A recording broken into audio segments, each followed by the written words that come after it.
사람이라고 하는 제목으로 하나님 말씀 증거하겠습니다. 출애굽기 강의 24번째 시간입니다. 제가 어저께 MBN TV 방송에서 나오는 삼성 이건희의 리더십이라고 하는 프로를 받게 됐는데, 원래 우리 삼성이 그렇게 속된 말로 잘 나가는 기업이 아니었죠. 예전에는 소니보다 훨씬 못한 기업이어서 우리나라 백성들도 일제 전자제품 사는 것이 일본에 가면 심지어는 코끼리 밥통까지 사갖고 오고, 우리나라 제품들에 대해서 그렇게 신뢰를 하지 않았습니다. 미국에서도 마찬가지고 수출된 상품들도 한쪽 구석에 먼지만 쌓여있고 아무도 찾지 않고 오직 사는 이유는 싸기 때문이다, 이럴 정도의 2류, 3류의 제품들이었습니다. 그런데 이런 2류, 3류의 제품들이 1998년부터 세계적인 1류 제품들로 점점 변화되게 돼서 지금은 일본의 5개의 전자회사의 자산적 가치를 합친 것과 맞먹을 만큼의 삼성이라고 하는 삼성전자의 자산 가치가 비슷할 만큼 그렇게 급성장을 이룬 회사가 됐습니다. 그렇게 됐던 이유 중에 한 가지는 삼성의 그룹 총수였던 이건희의 리더십이 있었다라고 말을 합니다. 이건희가 자기 아버지 이병철로부터 그룹 총수의 자리를 이어받으면서 처음에 이병철 회장이 그 이건희 아들을 자기 사무실로 불러서 써준 글귀가 있다고 합니다. 그 글이 뭐냐면은 경청이라고 하는 글이었다 그래요. 한자로 붓을 갖고서 이제 경청이라고 하는 글을 써줬는데, 너가 잘 들어야 된다. 그래야지만 무엇인가를 일을 할 수 있다. 그러고서 한 가지를 보여줬던 것이 이병철 회장의 직무실에 특이한 한 가지가 있었는데, 그게 바로 뭐냐면 나무로 만든 닭, 목개가 있었다 그럽니다. 이게 목개가 뭐냐면 뜻이 깊은데, 중국의 어떤 왕이 싸움닭을 조련하는 것, 그래서 싸움닭을 이렇게 싸움시키는 것이 아주 취미였던 왕이 있는데, 싸움닭을 기가 막히게 조련했다는 거죠. 최고로 조련을 하고 나니까 이 싸움닭이 어떤 위협이 와도 흔들리지 않는, 그래서 꼭 나무로 만든 닭처럼 웅장하게 서 있다 해서 목개, 어떤 것이 위험이 와도 흔들리지 말고 잘 들어라, 이거를 가르쳐주고 경영 수업을 시키고서 후계 자리로 물려줬다는 거예요. 5년 동안 잘 들었다는 겁니다. 그러고 나서 마침내 5년 후에 삼성의 이른바 세계 인류 기업으로 발전하는 놀라운 선포를 합니다. 그게 뭐냐면 신경영 선포였습니다. 신경영의 핵심은 다 바꿔라는 거예요. 다 바꿔라. 그러니까 우리가 아마 잘 들었던 내용 중에 한 가지인데, 마누라와 자식 빼놓고는 다 바꿔야 된다. 싹 바꿔야 된다. 바꾸지 않으면 이루도 못한다. 죽는다 하는 것입니다. 그렇게 정말 바꾸고, 그리고 핵심 인재들을 데리고 와라. 사람이 안 바뀌니까 아주 바꿔진 사람을 뽑아와라. 이렇게 해서 사람들을 뽑아서 제대로 기업을 이루어가니까 지금은 가장 탁월한 기업, 세계적으로 삼성의 핸드폰 하나 갖는 것이 꿈인 것처럼 그렇게 완전히 기업의 이미지가 10년 사이에 바뀌었다는, 1998년부터 시작해서 지금 2012년이 됐으니까 10년 좀 넘는 이 기간 동안에 기업 자체가 완전히 바뀌어졌게 됐다 하는 것입니다. 그렇게 됐던 것 중에 한 가지가 다 바꿔라 하고 난 다음에 실질적인 어떤 운동을 벌였는데, 이류 제품 안 만들겠다, 싼 제품들 안 만들겠다. 그렇게 해서 삼성에서 애니콜, 자기 핸드폰이죠, 애니콜을 신제품 만들어 놓은 거를 500억 원어치를 불태워 버렸어요. 다 부셔갖고. 세계적으로 자기 기업에서 자기가 만든 상품을 화형시킨 것, 이게 삼성밖에 없습니다. 그럴 만큼 독한 마음으로 다 바꿔야 된다 하는 것입니다. 저는 어저께 그 프로를 보면서 한 가지 깨달은 게 있어요. 바꾸지 않으면 안 되는구나. 바꾸지 않으면 이류고요, 바꿔야만 인류가 되고 변화가 있습니다. 올 한 해 우리가 씨를 뿌립니다. 어떻게 합니까? 작년처럼 살면 안 된다는 거예요. 그대로 살면 똑같은 모습이라는 거예요. 그래서 저는 이런 말을 많이 합니다. 사는 대로 산다, 사람은. 제가 살아오는 방식대로 그냥 지금 살고 있는 거다. 바꿔야 된다. 완전히 바꿔야 된다. 제가 올해 우리 성도들을 위한 기도의 제목 3가지가 있는데, 제일 처음에 우리 모든 성도들이 전도하게 해주세요. 2번째 기도 제목이 우리 모든 성도들이 헌신하게 해주세요. 3번째 기도 제목이 우리 모든 성도들이 행복하게 해주세요. 이 3가지 기도 제목이에요. 어떻게 이루어 나갑니까? 작년과 똑같은 모습은 갖고 안 되겠죠. 바꿔야 돼요. 변화시켜야 돼요. 새로운 모습으로 정말 마누라와 자식 빼고 다 바꾸는 것처럼 전도하는 모습, 헌신하는 모습, 우리의 삶에 대한 기대, 방향, 진로, 태도까지 싹 바꿔야 새로운 인생을 살아갈 수 있습니다. 남 탓할 수 없습니다. 뿌린 대로 거두는 것이 역사가 됩니다. 그래서 우리가 싹 바꿔야 되는데 어떻게 바꿀까? 우리가 오늘 성경을 통해서 한 인물을 좀 보기를 원합니다. 그 인물을 통해서 우리가 바꿔야 될 모습의 어떤 투영된 모습, 한 사람을 좀 발견하기를 원해요. 그 사람이 바로 오늘 출애굽기 18장에 등장하고 있는 이드로라고 하는 사람입니다. 이 이드로라고 하는 사람은 모세의 장인입니다. 근데 이드로의 가장 중요한 특징은요, 모세를 모세 되게 만들었던 사람, 다른 말로 바꾸면 자기 사위에게 복이 되었던 사람, 이 사람이 바로 이드로예요. 기독교의 인간상의 가장 중요한 특징이 뭘까? 예수 믿고 구원받고 난 다음에 누군가에게 복이 되는 것입니다. 이것이 바로 기독교의 인간상입니다. 성경은 이와 같이 말해요. 우리의 믿음의 조상인 아브라함을 놓고 하나님이 그를 부르셨을 때 목적을 이렇게 말합니다.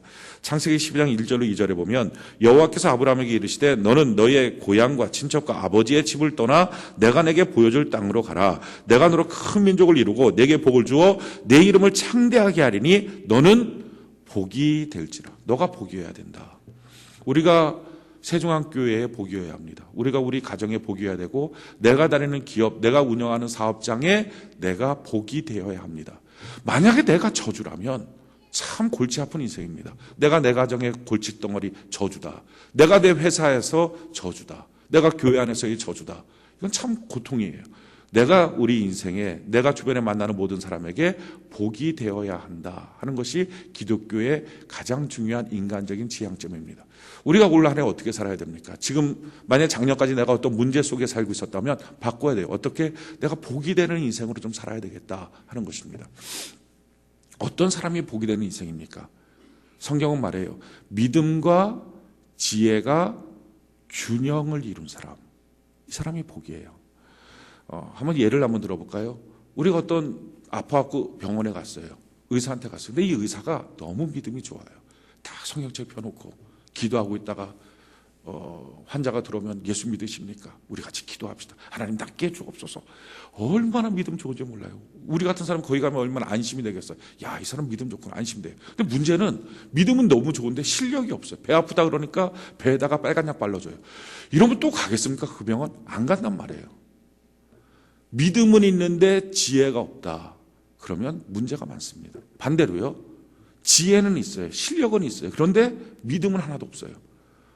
갔더니 의사가 굉장히 잘 알아요. 병이 뭐다 뭐 다 알아요. 근데 문제는 갖고서 요즘에 뭐 하냐 물어보니까 감기 몸살 걸렸다고. 그럼 뭐 하고 새벽 예배 납니다. 새벽 예배 나면 큰일 난다고 죽는다고. 만약 이런 식으로 말한다 그러면 우리 영혼 다 죽여버리겠죠. 그러니까 지혜는 있는데 믿음이 없다. 이건 위험합니다. 사람이 정말 복이 되는 사람은요, 믿음과 지혜가 균형을 이룬 사람이에요. 우리가 올 한 해 참 만남에 복이 있어야 됩니다. 많은 사람들을 만나게 될 텐데 그 만나는 사람들이 다 복된 사람들을 우리가 만나야 돼요. 그런데 뿐만 아니라 복된 사람 만날 뿐만 아니라 더 중요한 것은 내 자신이 복이 돼야 돼요. 그래서 복은 복끼리 만나고 유유상종이라고, 저주는 저주끼리 만납니다. 우리가 먼저 자기 자신이 복이 돼야 됩니다. 믿음과 지혜가 균형을 이루어야 됩니다. 성경에도 하나님이 뽑는 사람의 특징은요, 믿음과 지혜가 균형을 이룬 사람이에요. 성경이 이와 같이 말해요. 사도행전 6장 3절에 보면 최초의 교회 일꾼을 뽑는데 형제들아 너희 가운데서 성령과 지혜가 충만하여 칭찬받는 사람 7을 택하라. 우리가 이 일을 그들에게 맡기고. 하나님의 일을 처음에 맡기는 사람의 특징이 뭡니까? 성령, 신앙과 지혜가 충만하여 균형을 이룬 사람이었다 하는 것입니다.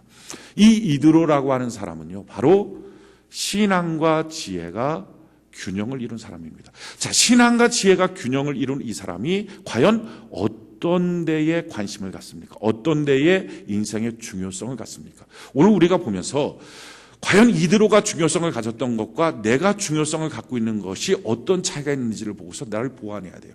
그 보완하는 그게 바로 내가 복이 되는 사람이 되는 것입니다. 세 가지의 이드로는 중요성을 인생에 가장 중요하다라는 걸 갖고 있었어요. 제일 첫 번째 중요성을 가졌던 것은요, 가정에 대한 중요성을 가졌어요. 오늘 본문 말씀 볼까요? 출애굽기 18장 1절로 5절. 출애굽기 18장 1절로 5절. 우리 같이 한번 읽어봅시다. 시작. 모세 장인이며 미디안 제사장인 이드로가 하나님이 모세에게와 자기 백성 이스라엘에게 하신 일, 곧 여호와께서 이스라엘을 애굽에서 인도하여 내신 모든 일을 들으니라. 모세의 장인 이드로가 모세가 돌려보냈던 그의 아내 십보라와 그의 두 아들을 데리고 왔으니 그 하나의 이름은 게르솜이라. 이는 모세가 이르기를 내가 이방인에서 나그네가 되었다 하며 하나의 이름은 엘레셀이라. 이는 내 아버지의 하나님이 나를 도우사 바로의 칼에서 구원하셨다 함이더라. 모세의 장인 이드로가 모세의 아들들과 그의 아내와 더불어 광야에 들어와 모세에게 이르니 곧 모세가 하나님의 산에 진친 곳이라. 지금 모세는 인간적으로 성공한 사람입니다. 200만 이스라엘 백성들을 애굽 땅에 성공적으로 이끌고 나왔어요. 그리고 홍해를 건너고 지금 시내산에 도착했습니다. 민족적인 영웅이 됐고 리더가 됐습니다. 개인적으로 보면 모세는 성공한 사람이에요. 그런데 문제는 모세가 이런 성공 가운데 한 가지 어두운 그늘이 있습니다. 그것은 가정이 파괴된 거예요. 무슨 이유인지 모르겠지만 자기 아내와 자기 두 아들과 모세는 떨어져 살았습니다. 외롭겠죠. 이렇게 떨어져 살고 있는 그 가정을 회복시키는 사람, 이가 바로 이드로였습니다. 거기가 중요하다는 걸 본 거예요. 가정의 중요성을 본 것입니다. 왜 떨어졌을까? 성경은 침묵하고 있기 때문에 이유를 우리가 잘 알 수는 없지만 한 가지 좀 유추해 보면 아마도 모세가 이스라엘 백성들을 해방시키기 위해서 돌아갈 때에 여호와께서 그 앞에 나타나서 그를 막고 죽이려고 합니다. 이유는 뭐냐면은 둘째 아들이었던 엘리에셀이 할례를 받지 않았어요.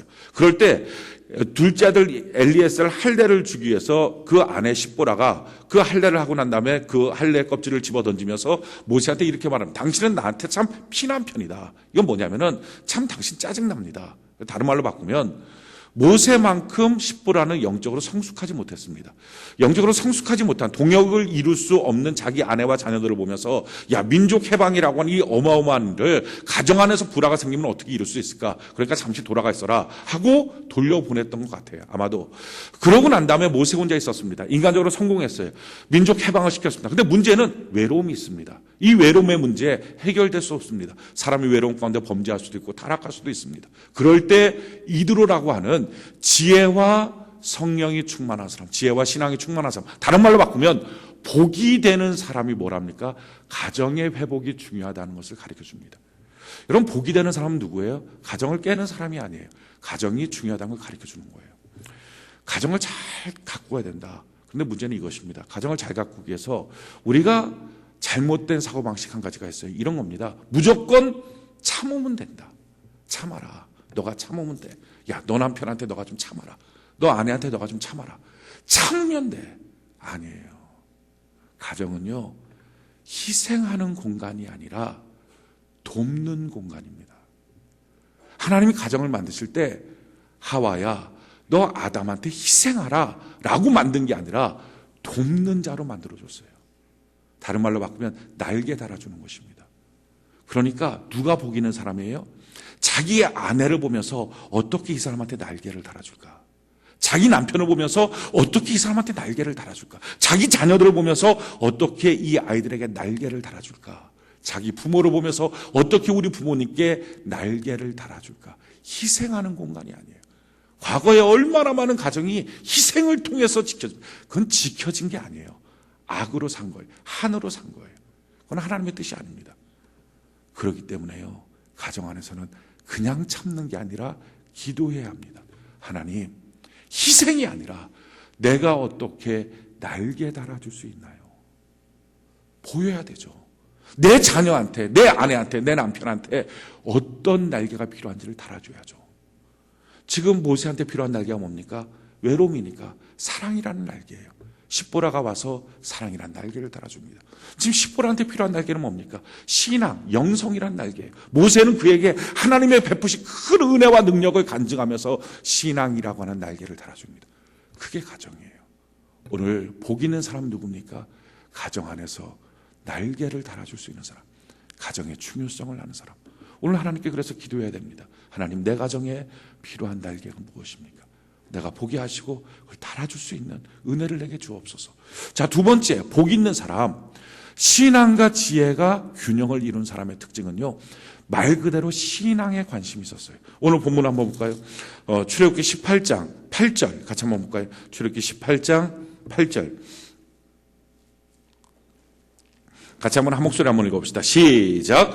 모세가 여호와께서 이스라엘을 위하여 바로와 애굽 사람에게 행하신 모든 일과 길에서 그들이 당한 모든 고난과 여호와께서 그들을 구원하신 일을 다 그 장인에게 말하며, 이게 무슨 말입니까? 모세가 지금 간증했다는 겁니다. 하나님이 이렇게 도와주셨어요. 이런 역사가 나타났어요. 누군가의 간증이 있었습니다. 자, 간증이 있을 때 복이 있는 사람, 나에게 복이 되는 사람, 복 자체가 있는 사람의 특징은 뭡니까? 제일 첫 번째 특징은요, 9절 같이 한번 읽어볼까요? 9절 같이 한 목소리 시작. 이드로가 여호와께서 이스라엘에게 큰 은혜를 베푸사 애굽 사람의 손에서 구원하심을 기뻐하여. 제일 처음에 뭐 했어요? 기쁨이 있었어요. 사랑하는 성도 여러분, 여러분들은 어떤 신앙의 고백을 들을 때 기쁨이 있습니까? 교회에 어떤 사역을 들을 때 기쁨이 있습니까? 성도를 볼 때 기쁨이 있습니까? 예배드려 가자, 기도하자, 전도하자, 그럴 때 기쁨이 있습니까? 반대로요, 누군가를 만날 때 나는 그 사람에게 신앙에 대한 기쁨을 주고 있는가? 나에게 복이 되는 사람의 특징은 이것입니다. 그 사람을 만나면요, 교회 가고 싶어요. 그 사람을 만나면요, 막 신앙생활 잘하고 싶어요. 그 사람을 만나면 더 열심히 하고 싶어요. 그 사람을 만나면 기도하고 싶어요. 근데 반대로 그 사람을 만나면 하고 싶던 신앙도 꺼져요. 교회 가고 싶지가 않아요. 허금대는 것도 아까워지기 시작해요. 그 사람 저주예요. 사람 가려서 만나는 거예요. 반대로 나는 다른 사람에게 어떤 사람이냐는 거예요. 내가 그 사람을 만나면 그 사람의 신앙이 불부터 일어나는가? 기쁨이 있는가? 이 사람이 복이에요. 이드로가 이런 사람이었어요. 자, 두 번째, 신앙에 관심이 있는 이런 복이 되는 사람의 특징 10절 같이 한번 볼까요? 10절 출애굽기 18장 10절 같이 한 목소리 시작. 이드로가 이르되 여호와를 찬송하리로다. 자, 거기까지요. 두 번째 특징은 뭐 찬송이 있어요. 감사가 있어요. 하나님을 향한 찬송이 있어요. 열정이 있어요. 기쁨이 있어요. 감사가 있어요. 이 사람이 복 있는 사람이에요. 세 번째, 복 있는 사람 특징은 뭐예요? 11절 우리 같이 한번 읽어봅시다. 11절 같이 한 목소리 시작. 이제 내가 알았도다. 여호와는 모든 신보다 크심으로 이스라엘에게 교만하게 행하는 그들을 이기셨도다 하고. 세 번째 특징은 뭐예요? 알았다. 날마다 하나님을 배워가는 거예요. 사랑하는 성도 여러분, 저희 여러분들이 날마다 하나님을 배워가는 은혜가 있기를 바랍니다. 이드로는요, 제사장이에요. 지금으로 말하는 목사님이에요. 어느 정도 신앙적인 경륜이 있고 지식이 있고 성경적인 지식이 있습니다. 그래서 다 됐다, 난 다 알아, 그 사람이 아니에요. 오늘도 또 배우고 오늘도 또 배우고. 모태신앙, 제가 모태신앙이거든요. 저는 모태신앙의 한계를 압니다. 저는 성령 받고 난 다음에 모태신앙의 한계를 뛰어넘었어요. 모태신앙이 정말 말 그대로 못해. 난 전도도 못해. 난 기도도 못해. 난 예배도 못해. 모태신앙이에요. 가장 골치 아픈 인생. 그러면서 아는 척은 제일 많이 해. 꼼짝 안 하면서. 기도해도 1분도 기도 못하면서 아는 척 대빵. 복 있는 사람 누구예요? 날마다 배워가는 사람. 아는 것과 믿는 것 하나가 돼요. 지식을 통해서 배우고 경험을 통해서 하나님을 또 알아가고. 할렐루야. 날마다 하나님을 알아가는 은혜가 있기를 바랍니다. 이 사람이 복 있는 사람이에요. 마지막 네 번째, 복 있는 사람. 신앙적으로 참 복 있는 사람의 특징은 뭐예요? 12절 같이 한번 볼까요? 12절 같이 한 목소리 시작. 모세의 장인 이드로가 번제물과 희생제물들을 하나님께 가져오매 아론과 이스라엘 모든 장로가 와서 모세의 장인과 함께 하나님 앞에서 떡을 먹은, 뭘 했어요? 예배 드렸어요. 예배의 소중함을 아는 사람, 예배가 얼마나 귀한 줄 아는 사람, 예배에 생명을 거는 사람. 여러분, 예배 어떻게 드려야 됩니까? 예배는 그냥 드리는 게 아니에요. 예배 드리는 방법이 있어요. 성경이 뭐라고 말합니까? 로마서 12장 1절 보니까 그러므로 형제들아 내가 하나님의 모든 자비하심으로 너희를 권하노니 너희 몸을 하나님이 기뻐하시는 거룩한 산 제물로 드리라. 이는 너희가 드릴 영적 예배니라. 우리가 신령과 진정의 예배를 드려야 된다라고 말할 때 예배는 어떻게 드려야 됩니까? 제일 중요한 첫 번째는요, 너희 몸을, 마음만 드리는 게 아니에요. 몸을 드려야 돼요. 제 마음은 거기가 있는데 몸은 지금 바빠요, 힘들어요. 아니에요. 내 몸이 나와야 예배는 시작하는 거예요. 그러니까 여러분들의 몸이 예배 시간 전에 나오십시오. 여러분들의 몸이 가능하면 예배 시간에 앞에 앉으십시오. 나의 몸이 예배에 방해받지 않도록. 그렇게 예배에 몸을 드리는 거예요. 그런데 몸을 드릴 뿐만 아니라 어떻게 드려야 돼요? 하나님께서 기뻐하시는 일, 나의 몸을. 그러니까 우리의 마음속에 오늘 하나님 나의 예배드리는 이 모습이, 찬양하는 이 모습이 하나님 앞에 기쁨 되기 원해요. 어떻게 하면 기쁨이 될까? 어떻게 하면 하나님 좋아하실까? 그걸 생각하는 거예요. 그 다음에 뭐예요? 거룩한, 구별된. 주일날은요, 구별해야 돼요.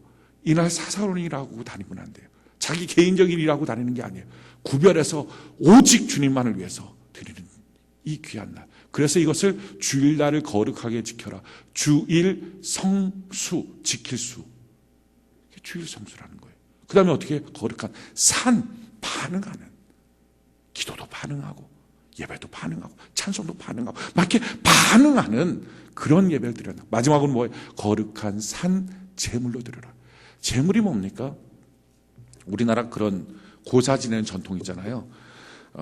돼지 대가리에 딱 잘라갖고 올려놓고 대가리가 이게 천박한 말이 아닙니다. 사람한테는 머리라고 쓰지만요, 짐승들은 다 대가리예요.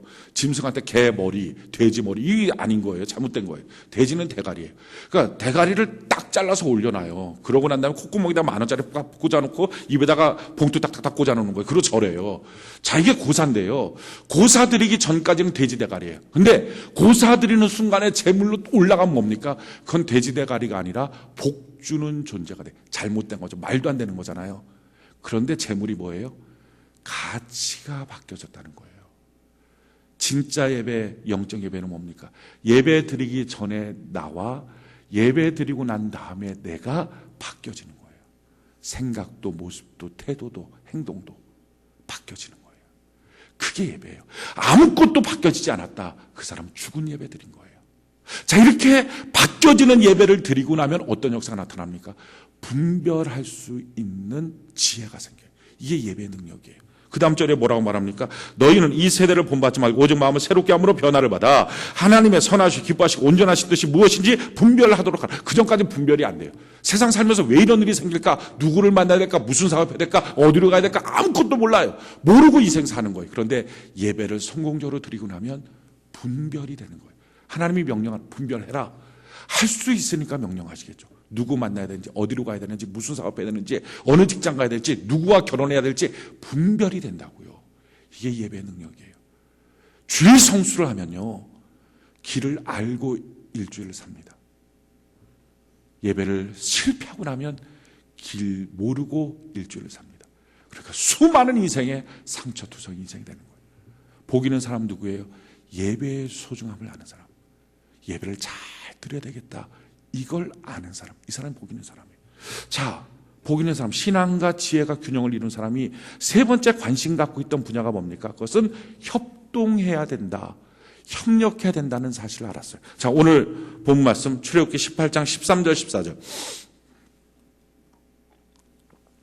출애굽기 18장 13절 14절 같이 한번 읽어봅시다. 시작. 이튿날 모세가 백성을 재판하느라고 앉아있고 백성은 아침부터 저녁까지 모세 곁에 서 있는지라 모세의 장인이 모세가 백성에게 행하는 모든 것을 보고 이르되 내가 이 백성에게 행하는 이 일이 어찌 됨이냐 어찌하여 내가 홀로 앉아있고 백성은 아침부터 저녁까지 내 곁에 서 있느냐. 자, 그렇게 하고 만나고 난 다음에 그 다음날 보니까 모세가 하는 일을 보니까요, 아침부터 저녁까지 앉아있어요. 백성들이 찾아오는 거예요.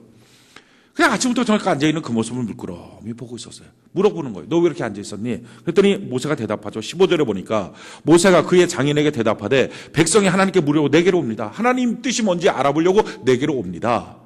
그 말을 듣자마자 이 이드로가요, 카운셀링을 하는 거예요. 조언을 해주는 거예요. 자, 뭐라고 조언하는가? 17절 18절 우리 같이 한번 읽어볼까요? 출애굽기 18장 17절 18절 같이 한 목소리 시작. 모세 장인이 그에게 이르되 내가 하는 것이 옳지 못하도다. 너와 또 너와 함께한 이 백성이 필경 기력이 쇠하리니 이 일이 내게 너무 중함이라 내가 혼자 할 수 없느니라. 야, 그렇게 혼자가 어떻게 짐을 다 지고 가냐. 혼자 하면 스트레스 받고 혼자 하면 비효율적이야. 같이 일해야지. 복 있는 사람의 특징은요, 협력의 중요성을 압니다. 독불장군이 아니에요. 일당백 그게 아니에요. 나한테 복이 되는 사람이 누굽니까? 같이 일하고 싶은 사람이에요. 우리 인생의 가치가 어디서 나타나요? 회사 다니면요, 회사에서 사장이 봤을 때 야, 나 저 사람이랑 같이 일하고 싶다. 그런 사람이 돼야 돼요. 나 저 사람이랑 결혼하고 싶다. 이런 사람이 돼야 돼요. 나 저 사람이랑 동업해 왔으면 좋겠다. 이 사람이 복 있는 사람이에요. 그런데 그렇게 아무나 되고 같이 있고 싶다 이게 아니고요. 성경은 기준을 정해놨어요. 결혼을 해도 누구랑 해야 되는지, 사업을 해도 누구랑 해야 되는지, 직원 한 명을 뽑아도 어떤 사람을 뽑아야 되는지. 왜냐하면 그 사람이 저주면요, 저주가 나한테 올마 붙는다는 거예요. 그 사람이 복이어야 나도 복이 되고, 내가 복이어야 그 사람도 복이 되는 거예요. 아무나 같이 있는 게 아니에요. 하나님이 전제 조건을 줬습니다. 19절 이하에 보니까 이제 내 말을 들으라. 내가 내게 방침을 가르치리니 하나님이 너와 함께 계실지로다. 너는 하나님 앞에서 그 백성을 위하여 그 사건들을 하나님께 가져오며 그들에게 율례와 법도를 가르쳐서 마땅히 갈 길과 할 일을 그들에게 보이고, 너는 또 온 백성 가운데서 능력 있는 사람들 곧 하나님을 두려워하며 진실하며 불의한 이익을 미워하는 자를 살펴서 백성 위에 세워 천부장, 백부장, 50부장, 10부장을 삼아. 뭐라고 말합니까? 능력 있는 사람과 같이 일하라. 맞죠? 회사의 직원 누구를 뽑기 원해? 능력 있는 사람. 동업 누가 하기 원해? 능력 있는 사람. 누구랑 결혼하고 싶어요? 능력 있는 사람. 그런데 능력 있는 사람이 누구냐는 거예요. 성경은 말해 제일 첫 번째, 하나님을 두려워하며. 신앙 없으면 안 돼요. 하나님을 두려워하며. 신앙으로도 갈라져 있는데 어떻게 돈이 합치겠습니까? 신앙으로 갈라지는 어떻게 마음이 합치겠습니까? 첫째 조건은요, 신앙적 조건이에요. 하나님을 두려워하며. 자, 두 번째 조건이 뭐예요? 진실하며. 거짓말하면 안 된다. 그래서 누가 같이 사업하려고 그러면, 직원을 뽑으려고 그러면 거짓말하는 사람은 직원으로 뽑으면 안 돼. 거짓말하는 사람이랑 같이 있으면 안 돼. 그게 저주예요. 거짓말하는 사람이. 진실한 사람. 세 번째 특징이 뭐예요? 불의한 이익을 위하며. 돈 관리가 깨끗하다. 어떤 사람 신앙 참 좋아요. 사람 참 좋습니다. 그런데 돈 관리가 안 되는 거예요. 꺼주면 언제 갚을지 몰라. 맨날 조만간. 돈 관리가 안 되는 사람은요, 저주예요. 정확하게 물질 관리되는 사람. 하나님과 나 사이의 관계, 11조 헌물이 정확한 사람. 나와 남 사이의 내 물질, 그 사람의 물질 정확하게 구분할 줄 아는 사람. 이런 사람 뽑아야 돼요. 이런 사람과 동업하는 거예요. 올 한 해 동안 여러분들이 많은 사람 만날 겁니다. 우리가 만날 때 기도하잖아요. 뭐라고 기도해요? 만남의 복을 달라고. 다른 말로 말하면 뭐예요? 복 있는 사람 만나게 해달라고. 마찬가지죠. 내가 복이 없는데 어떻게 복 있는 사람 만나겠어요? 하나님, 내가 복 있는 사람 되게 해주세요. 복 있는 사람의 특징이 뭡니까? 제일 처음에 중요한 특징은요, 가정 안에서 가까운 사람들끼리 날개 달아줄 줄 아는 사람. 너 나를 위해서 좀 희생해. 또는 열등감 속에 사람들 쫓아다니면서 무조건 나는 희생하고 살아야 돼. 이게 내 운명이야. 이게 기독교인이야. 아니에요. 예수 믿는 사람은요, 무조건 다니면서 눈물 흘리면서 십자가 길 걷는 것처럼 고통스러워하면서 희생하고 살자. 너 예수 믿는 아내가 왜 모양이야? 왜 이렇게 희생하네? 그건 잘못된 거예요. 가정, 가까운 사람, 교회 공동체는요, 희생하는 공간이 아니라 돕는 공간이에요. 날개 달아주는 공간. 어떻게 하면 내가 날개 달아줄까? 그걸 놓고 기도하는 거예요.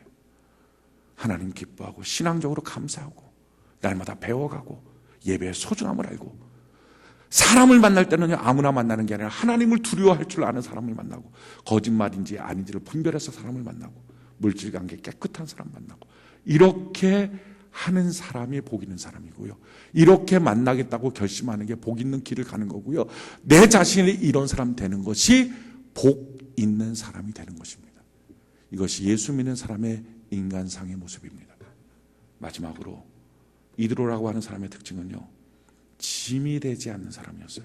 오늘 27절 같이 볼까요? 출애굽기 18장 27절. 출애굽기 18장 27절 같이 한 목소리 한번 읽어봅시다. 시작. 모세가 그의 장인을 보내니 그가 자기 땅으로 가니라. 어떻게 보면 좀 냉정해 보이죠. 일 다 끝났으니 가십시오. 그랬더니 장인이 그냥 네 알겠습니다 하고 갔다는 거예요. 근데 사실은 그게 아니고요. 이 이드로라고 하는 사람의 특징이 뭡니까? 내가 이렇게 조언도 해주고 내가 이렇게 시스템도 잘 만들어줬는데 그게 아니었어요. 짐이 안 되는 거예요. 우리가 살면서 짐이 되는 인생 되지 말고 복이 되는 인생 돼야 됩니다. 올 한 해 내가 어떤 인생이 될까? 복이 되는 인생. 제가 엊그제인가요? 조선일보 보는데 재미난 구절이 나오더라고요. 그 노후에 여자에게 꼭 필요한 5가지 아시나요? 노후의 여자에게 꼭 필요한 5가지. 제일 첫 번째 돈, 두 번째 딸. 아들은 필요 없다는 거예요.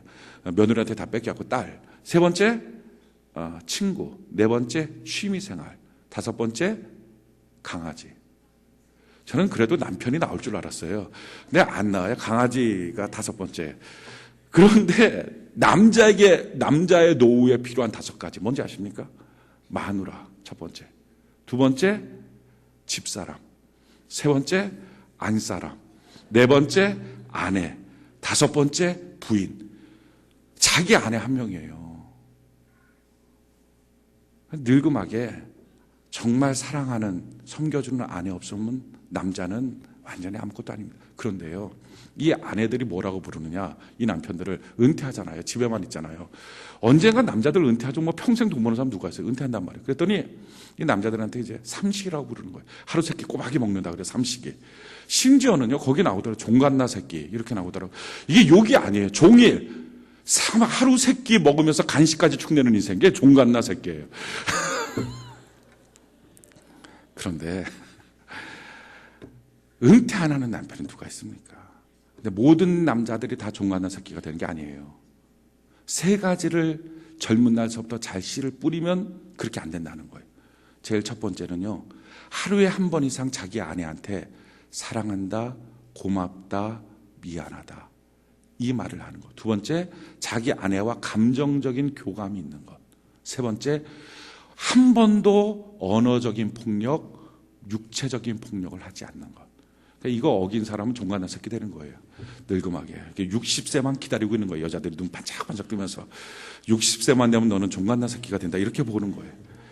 뿌린 대로 거두는 거예요. 짐 되지 않는 인생. 올 한 해 어떻게 살까요? 짐 안 되는 인생, 복이 되는 인생. 함부로 사지 맙시다. 함부로 인간관계 맺지 맙시다. 아무나 만나는 게 아니에요. 아무하고나 직장생활하고 아무하고나 친하다고 좋고 아니에요. 복 있는 사람을 만나십시오. 그것보다 먼저요, 자기 자신이 복 있는 사람이 되십시오. 복 있는 사람, 지혜와 신앙이 균형을 이룬 사람, 가까이 있는 사람한테 날개 달아줄 줄 아는 사람, 하나님의 일들을 보면서 기뻐할 줄 아는 사람. 그 사람을 만나면 일하고 싶어져요. 봉사하고 싶어져요. 기쁨이 있어요. 감사가 있어요. 찬양이 올라가고 날마다 배워가고 성숙하고 예배의 소중함을 알고, 사람들을 만날 때 아무나 그냥 찾아온다고 다 만나고 다 밥 먹고 다 차 마시고 나랑 같이 놀아주니까 넌 참 좋은 사람, 그게 아니라 하나님을 두려워할 줄 아는 사람, 거짓말을 하지 않는 사람, 동관계 깨끗한 사람을 골라가며 만나는 사람. 이 사람이 복의 길을 가고 복 있는 사람이에요. 올 한 해 여러분들이 그런 사람이 되기를 바라고요. 그런 인생을 살아가십시오. 예수 믿고 구원받고 그 다음에 어떻게 살아야 됩니까? 영생을 얻었잖아요. 새로운 삶을 얻었잖아요. 이 새로운 삶을 갖고 짐이 되는 인생이 아니라 다른 사람한테 득이 되는 인생, 복이 되는 인생. 그래서 우리 교회에 복이 되고, 여러분들의 가정에 복이 되고, 여러분들의 사업장에 복이 되는 은혜가 있기를 예수님 이름으로 축원해 드립니다.